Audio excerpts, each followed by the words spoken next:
labai didelė pasiūla studijų programų, aukštųjų mokyklų.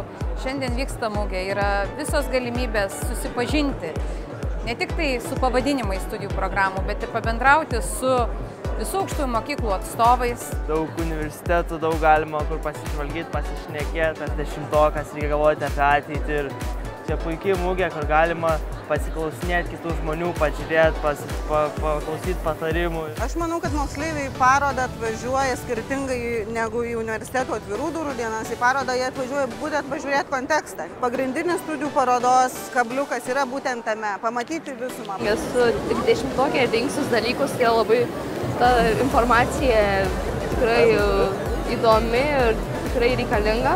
Dažniausiai jie nežino, tai jiem labai svarbu padėti gal į tą kryptį nuvesti, galbūt tie klausimai, ar tu labiau tiksliuosius mokslus, ar humanitarinius, kad jie suvoktų, nes jiem turbūt per mažai mokykloje pasakoja apskritai, kurią pusę jie tiesiog pasimetę būna. Tikrai niekada nebūna pakankamai. Ir už tai bet koks renginys, bet koks informacijos didesnis koncentruotas paviešinimas yra į naudą. Informatyvi, labai daug informacijos ir nukreipia, kur reikia. Pamačiau daug mokyklų, susipažinau su profesijom, profesinio mokymo centre tenais pasakojo.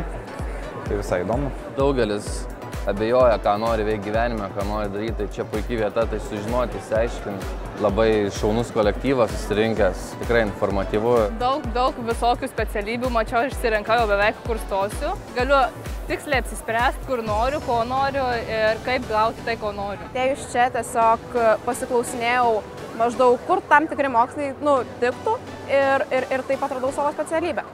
Padeda apsispręsti, ko norėtum po mokyklos. Pati studijuoju, iš savo jau žinių, iš savo patirties, manau, lengviau papasakoti ir tu daugiau pasakai tam žmogui, kuris galbūt galvoja apie tai. Aš visada jaunam žmogui sakau, jis turi pabandyti įsigryninti, kaip jis save mato už 5, už 10 metų. Jeigu jis sugeba šitą padaryti, jis lengviausiai įsirinks bet ką.